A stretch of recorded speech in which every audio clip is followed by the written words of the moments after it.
And welcome to Eastern Dragon Studios tail pattern tutorial. Today we are going to be sewing a tail from our patterns available in our shop using the canine tail pattern. First of all though, we would like to thank our Patreon sponsors. These guys help support us and make more videos and other tutorials. So if you do want to support us, please check out the link below and join our Patreon. You get all sorts of awesome rewards for supporting us, and thank you very much for those that do. So let's get on with it. Here is what you will need: tape, fabric scissors, paper scissors and marking chalk, or whatever you are using to mark your fabric, plus a pen or marker for drawing on your pattern. First up, what you will need to do is line up your pattern pieces and tape them together into a single piece, lining up the marking points AB to AB.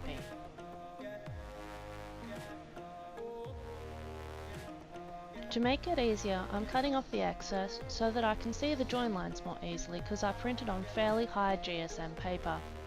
Having a more solid pattern makes it easier to trace around later.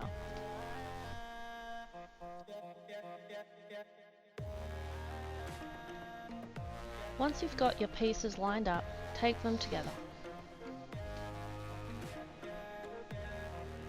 Once it is all taped up, you can cut out the pieces. If you are marking out your own pattern, mark out your own pattern now, plus your alignment markings, and then cut out all your pieces and markings. For today's pattern, I am using the canine tail pattern with some of the available marking options, with the fur direction and join markings already on the pattern, exactly as it is available in our shop.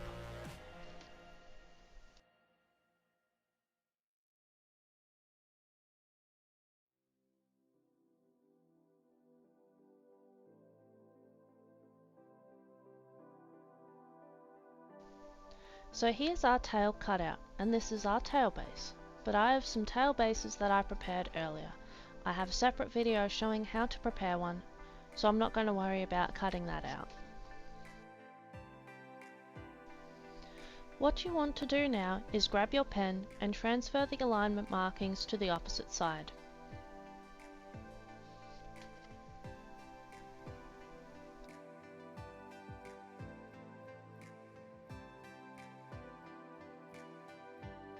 And there we go! Now we have our tail pattern pieces all ready to transfer onto fur. I'm going to do yellow on the bottom. You want your fur to sit nice and flat without any twists or turns as you trace it out.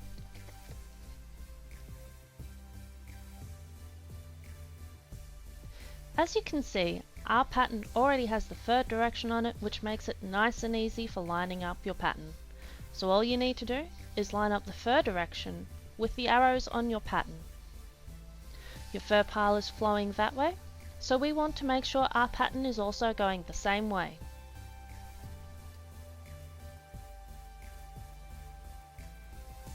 And then we trace. Don't forget to add in your alignment markings as you trace out your pattern.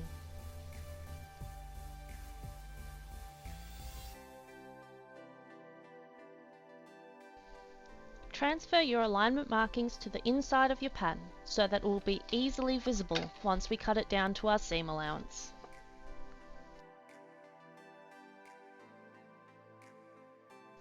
Then you want to trace a second piece. Make sure to flip your pattern over so you get two sides, and not just two of the same piece.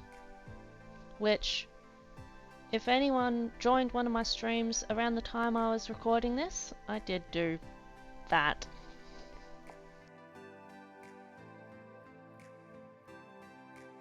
Now, some people say you shouldn't cut fur with scissors, and I'm going to show you that you can.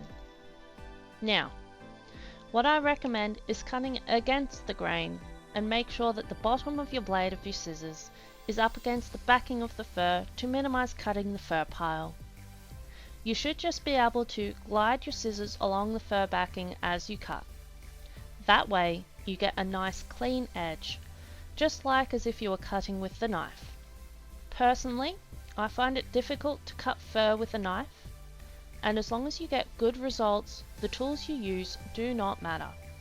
Just use what is comfortable and safe for you. When cutting your pattern, give yourself a 5mm seam allowance, as these patterns do not have a seam allowance on them.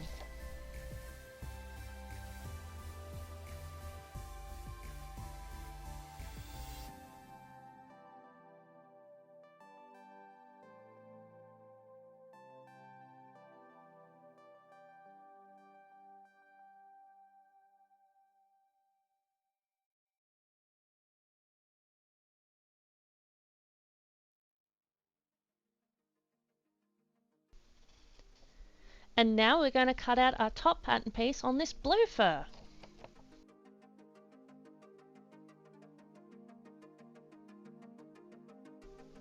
As you may have noticed, I'm placing my pattern pieces far away from each other. This is to minimize wasted fur pieces and offcuts because I am placing them in the most economical positions possible to minimize waste.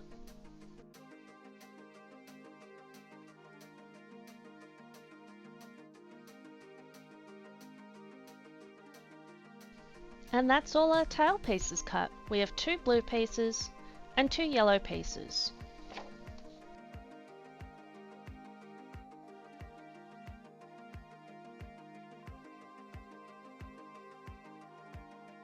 And welcome to the sewing part of our tail tutorial.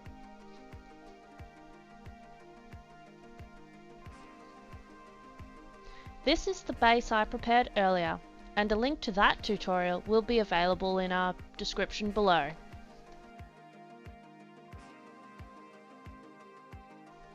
First up, we will brush out our seams and pin them together. Brushing out the seams makes it easier to pin and sew because it makes it less bulky and it just gives a cleaner look overall in the end. I start pinning the alignment markings and the end points first. If you pin from one end to the other, you may end up with some twists or kinks due to uneven pinning. If there is any fur in your seams poking out, just poke it back in as you pin.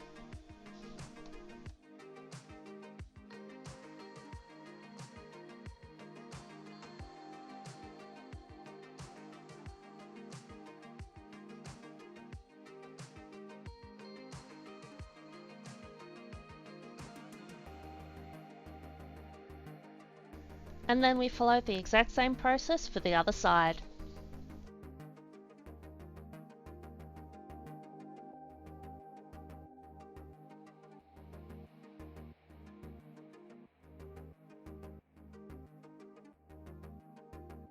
Now we'll start sewing. It actually does not matter what colour thread you use while sewing fur, especially long pile fur, because it's not going to get seen anyway. The fur fibres hide it and you won't see it at all. If you have the ability to do so, shift your needle position over as far to the right as possible. That way, when you position your fabric, your seam allowance will still hit the feeder dogs underneath, helping you guide your fur through the machine.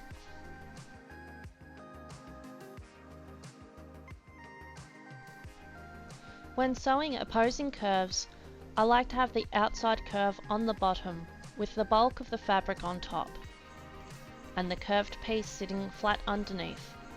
This makes it a little easier to handle and manipulate the fabric and keeping it flat as it goes through the machine. In this case, it is the blue fur on the bottom and the yellow fur on the top.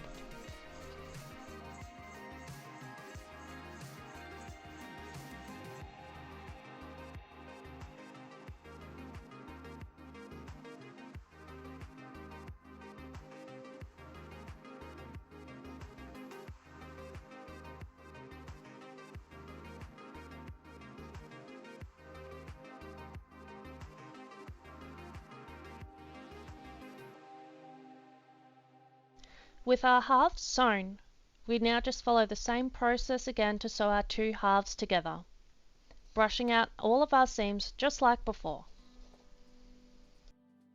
Make sure to line up your alignment markings. This is especially important on these seams, as you can really make severe twists and kinks if they are not lined up properly.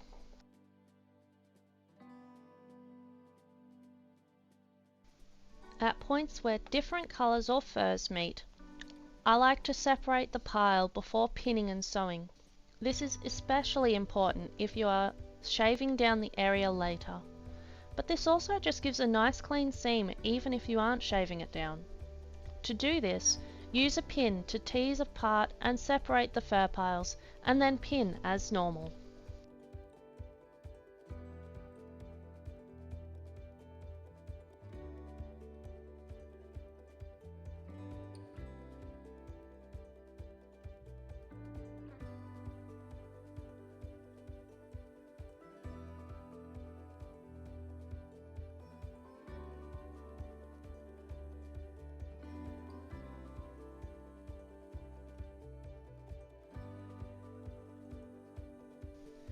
As you are sewing the two halves together, leave a hand-sized gap on the straightest part on the bottom seam.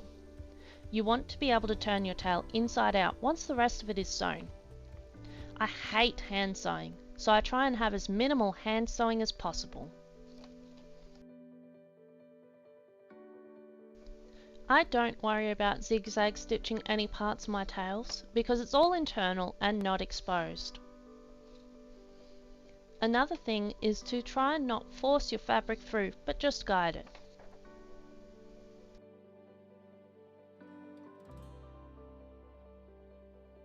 When I make my tail bases, I mark the top and the bottom so that I can easily line it up with the fur seams. Work your way pinning the base around so everything is nice and even. And then put it through the sewing machine and fully sew the tail base to the tail.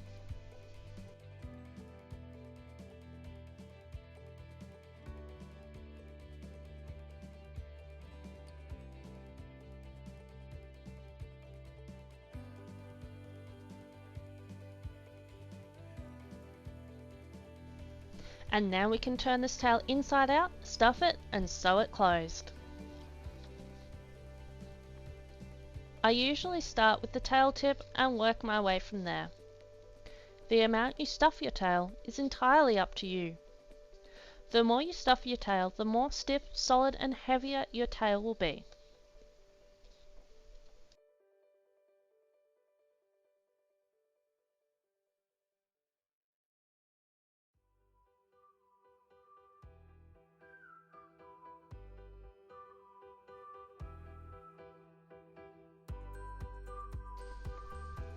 Once the tail is all stuffed, you can sew it closed. Just use a simple ladder stitch. Here's a little sewing trick my mum taught me. Wrap the tails of the thread around the needle a few times, like so. And then pull the needle through to the end of the thread, and you will end up with a knot at the end of your thread.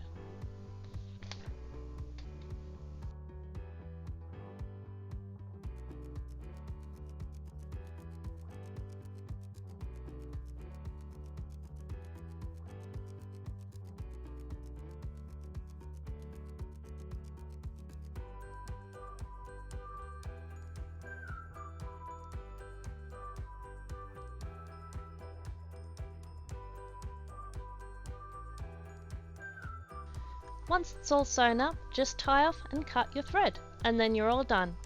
One fursuit tail all complete and ready to wear.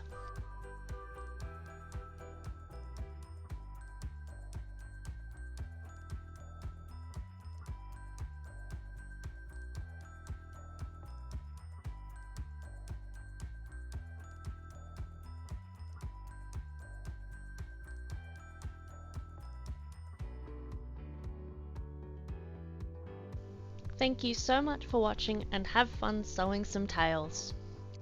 If you liked this video, please chuck us a like and subscribe. Or please consider supporting us on Patreon. All links for this video will be in the description below. See you in the next video.